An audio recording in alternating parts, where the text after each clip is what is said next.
a method of divide and rule. He has divided our people along tribal lines. However, we are trying to unite a generation, which is actually working very well. We're trying to unite a generation so that they demand for what they rightly deserve in a country that can actually provide that. Mr. President, in your repackaged message, you are urging Ugandans to rebel against the regime. For lack of better terms, you are asking the Ugandans for a protest vote. Do you think that your message has been received by Ugandans across Uganda? It's actually not a message not only for Ugandans, it's a message for East Africans and probably all Africans. I mean, in the recent days, you've seen the young people of Madagascar, of Tanzania, of Kenya, and many other places, even of Cameroon, rising to the occasion and saying enough is enough. And they say they want to determine their own destiny. And this is what we encourage the young people of Uganda. We are calling this a protest vote because we are protesting first and foremost against impunity. We are using this election to speak out and speak loudly. We know that General Museveni has a habit of abusing the law and acting with impunity. We are going to protest against that in the vote, and we've encouraged our young people to vote, but follow their vote, to ensure that they defend it, to ensure that what they say through their vote is actually what prevails. Is orchestrating violence against, your party members and supporters. Now, can you elaborate on the specifics? Are there specific incidents which you can point at as, violent, activities that have occurred in your camp, orchestrated by the regime? Yes, please. Even before the election, even before we were nominated, there was a deliberate, carefully planned line to arrest and abduct people that are around me. More than 10 of my close security team were arrested and are still in prison over trumped up charges. Of course, there are always the new people that come to stand in for the imprisoned and jailed comrades. So this time round, the regime has been trying to find any excuse to round up our people. They first claimed that my team and I had actually robbed the police. You see, we're always followed by police and the military, heavily armed.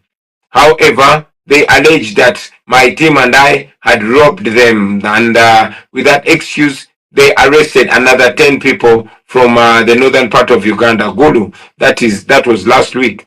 Now, 2 days ago, as we were traveling to the western part of the country, and that is where General Museveni comes from, a group of young men dressed in yellow t-shirts with General Museveni's picture, protected by police armed to the tooth, raided us. They attacked us, hurling stones and beating our people with sticks.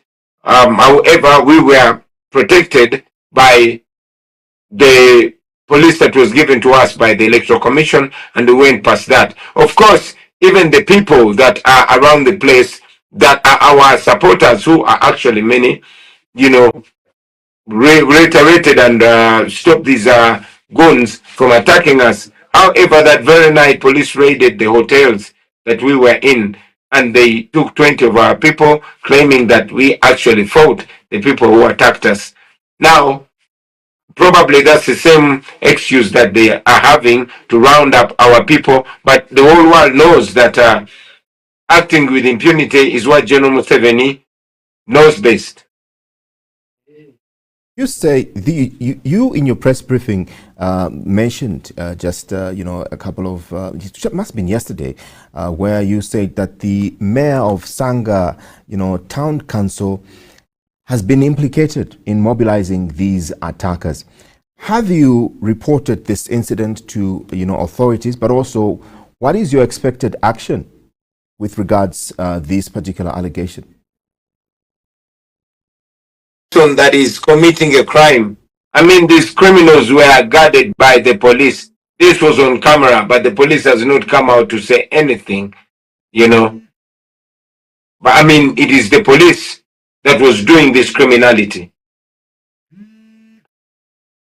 How do we go to report to them? Been arrested and detained. What do you think is the motivation behind these arrests? Because clearly, these things have been done to you and your members for a very long time. But what is it that you think is the motivation and behind these arrests? Well, first and foremost, the region where we are is where General Museveni comes from. And for a long time, he has been rigging elections and claiming 100% of the vote in his favor in most places in Western Uganda. In 2021, many of them were blocked from voting for the president because he was not sure whether they supported him. So to say that when we stepped in Western Uganda, we had such a huge heroic welcome, that did not augur well with the regime. So we believe that they are trying to intimidate the people of Western Uganda, the people of Ankole. They are also trying to discourage people from associating with us and our quest for change in Uganda. That said, I must also mention that it has not just started now. It has been happening, and the regime has always been trying to isolate me as an individual, to arrest and detain the people that give me support so that I don't have enough support system. What strategy do you have, to counter the possible impact of these, these actions that are being made against you? The strategy is not giving up. That is our strategy. Not giving up. Of course, our tactics keep changing every day. When they block a road, we devise means. When they arrest our people, we struggle to find alternatives, etc., etc. So we take every situation the way it comes to see that we overcome it. But our main plan is not to give up, to keep going, because everything is on our side. We are at par with the law. The law is with us.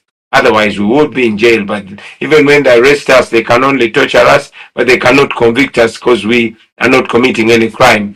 The population is with us because besides them being majorly young, they have faced oppression for 40 years. Majority of the population have never seen another president, and therefore they want change.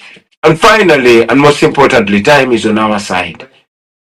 We only need not to give up, and that is an assurance of it. President Setamu, you have said that your party is non-violent and operates within the law.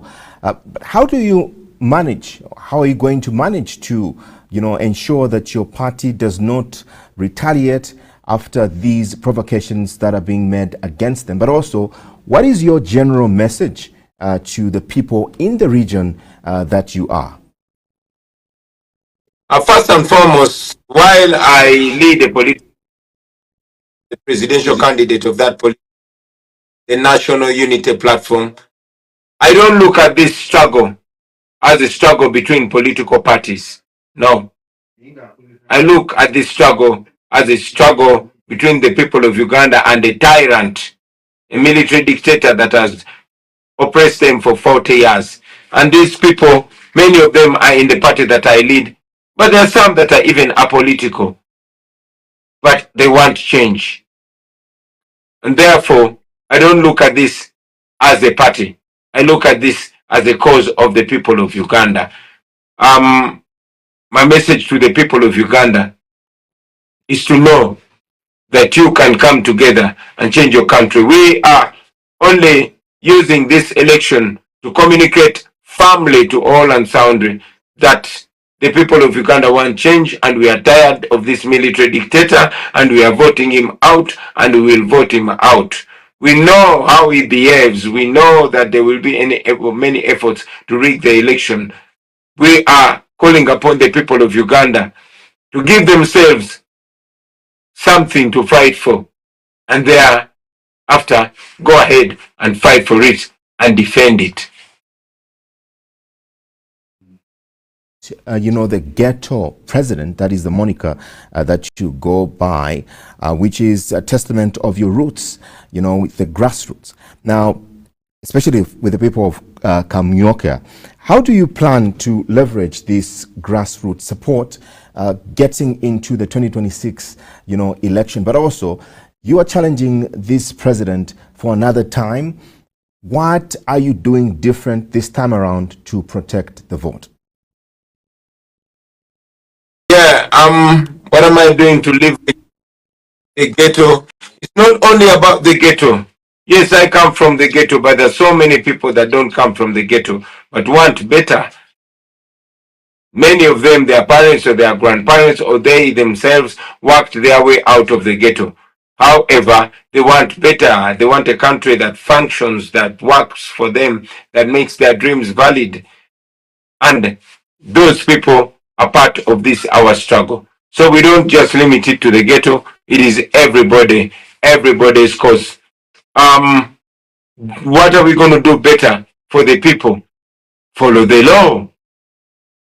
Implement the plans, cut down the corruption, that and more will be our definition in the new Uganda. 35% of the vote in the last time in 2021. Now, when we get to 2026 and we're getting to this, particular election, how are you looking at, succeeding or amassing more numbers in this particular, election, especially amidst intimidation, arrests, and abductions of your supporters and the NUP as well? Is the question that I'm going to be asking our guest, who unfortunately has lost connectivity for now, but like he said, it's not so easy to get a connection in the region that he is. We're going to be having, him back, hopefully, in a short while. What do you think of this conversation? We are engaging in conversation with the largest opposition leader in Uganda. He goes by the name Bobiwine. His government name, Robert Setamu, or Robert Kyagulanyi Setamu, as you may want to know him by. This is the conversation we're having tonight. Is now the time for Bobiwine? Is the question that we are asking. You're watching Spotlight on Crown TV.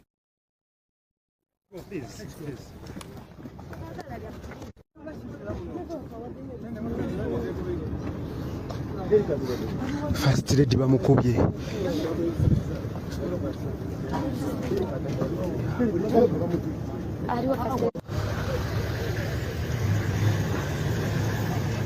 Guys, mutusonyiwe eri tewali network.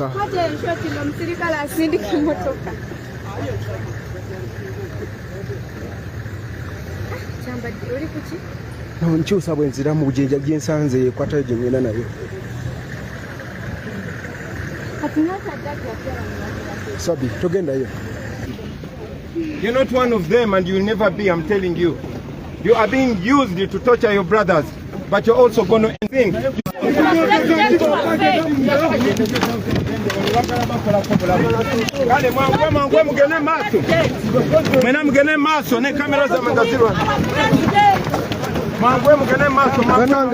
Muteja, share the video.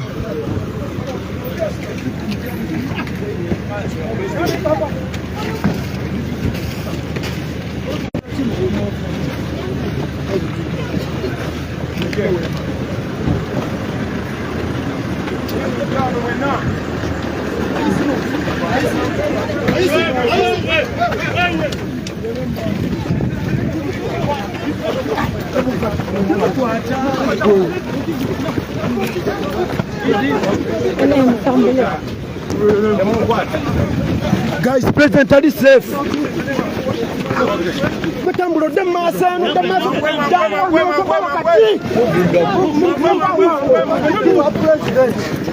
President wagala mutusako bulabe. They want to kill the president. They want to kill the president. They want to kill the president.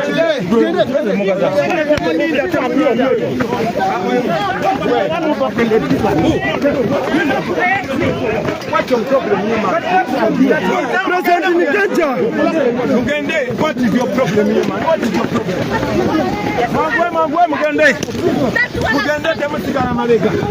President in danger. Guys, President wagala mutta. President wagala mutta. President wagala mutta.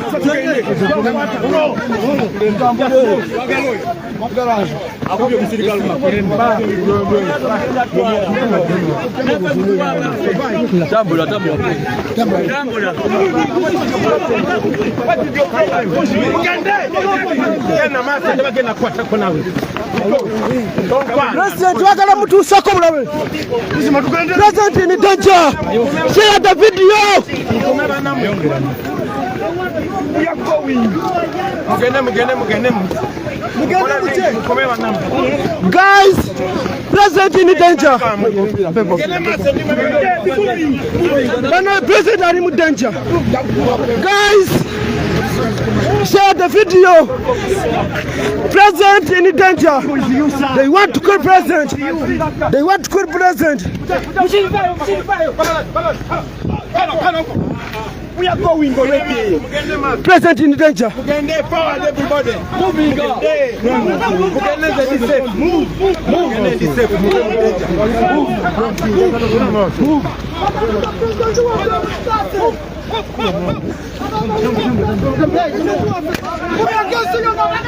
Guys, we're going to put the president.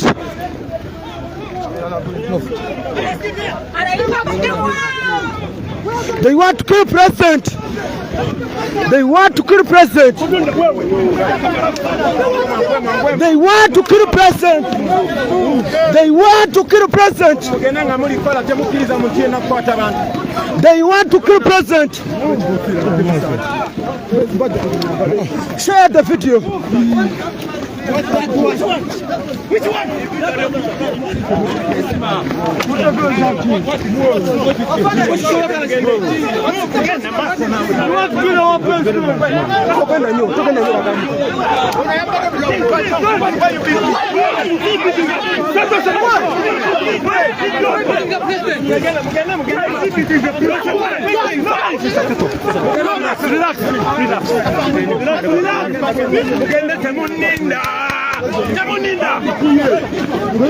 They want to kill president, guys. They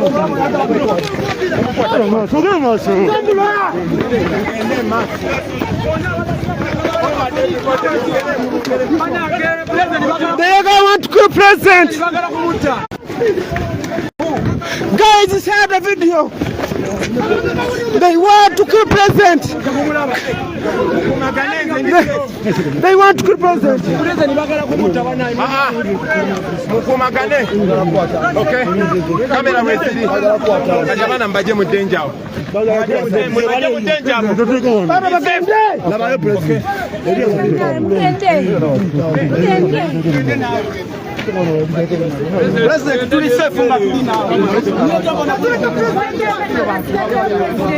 Share the video, guys.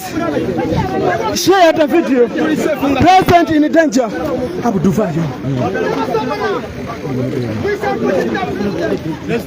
With the largest, opposition political party leader, that is Bobiwine. And just before we could, get to the meat of the conversation, his, internet cut. He did mention that he currently is surrounded at the hotel that he is, surrounded by police, and that he's failing to get good network connection. But luckily, we have managed to, have a conversation of some sort with him, and we do hope that you are tuned in and are following. The pictures that we are running are pictures of what transpired today in Uganda, He was in Mbarara, and he, as you can see with his support there, was having a time to just send his message across to his supporters.